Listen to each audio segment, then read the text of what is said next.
I'm sure we all know the story of The Jungle Book, the 1967 animated film known as one of Disney's biggest success. A film with that reputation is a classic that's hard to recreate with the same positive response. Jon Favreau's recreated version, released in 2016, definitely gives the story a whole new feel. With new age skills and technologies, Jon was actually able to bring the story to life, leaving the original with some competition. The characters' appearances are a major recreation and enhancement to the story. The technology and computer-generated imagery used within the making of the film makes us believe that Mowgli is actually walking around a jungle with these real-life animals. It draws us into the story and the journey these characters go on. When you turn back to the original, you see animals with human-like qualities that hypnotize Mowgli, or animals that are able to walk around the jungle singing songs and dancing. An interview I'm about to show you is with Jon Favreau and how he believes the processes used within the film is what makes the film a success. 3, 2, 1, go! Because we had decided to use this completely virtual environment approach, we figured it's an opportunity to take the best of the animation process and the best of motion capture and the best of live action. You combine those things, you can do something that nobody's done before. What makes us able to make this movie now is the technology to have photoreal animal animation. Okay, so it's clear the emotional journey of the 2016 version is one that separates this one from the original.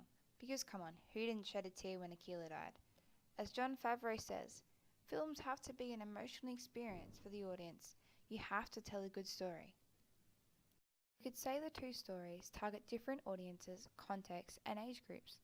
The way the two films approach the climax scene is very different. The climax is an important process of responding and composing stories. The original is almost dance-like between the characters, making it a humorous scene. Help me!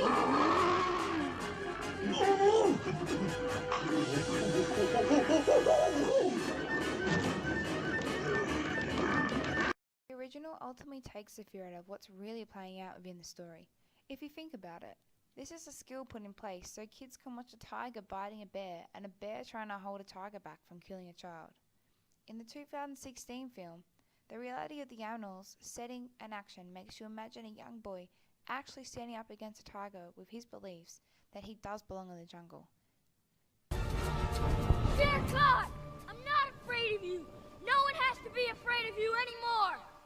The action of the characters fighting, the panther and the bear going up against a tiger, makes you sit on the edge of your seat in hopes that good wins over evil. There are depths to this film that the original simply can't touch, especially this climatic final battle that really brings the story to life. Instead of competing with the original animated version, Favreau has offered a live-action adaptation that simply reinterprets the story for grasping the technological scale of contemporary film.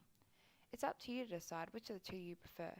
Think about how the story makes you feel and what makes it stand out from the other. Whether it's the original's colourful scenes, animals that act more silly than wild, or the newest edition, with real-life animals fighting or working together, like a family that pulls at your emotional strings.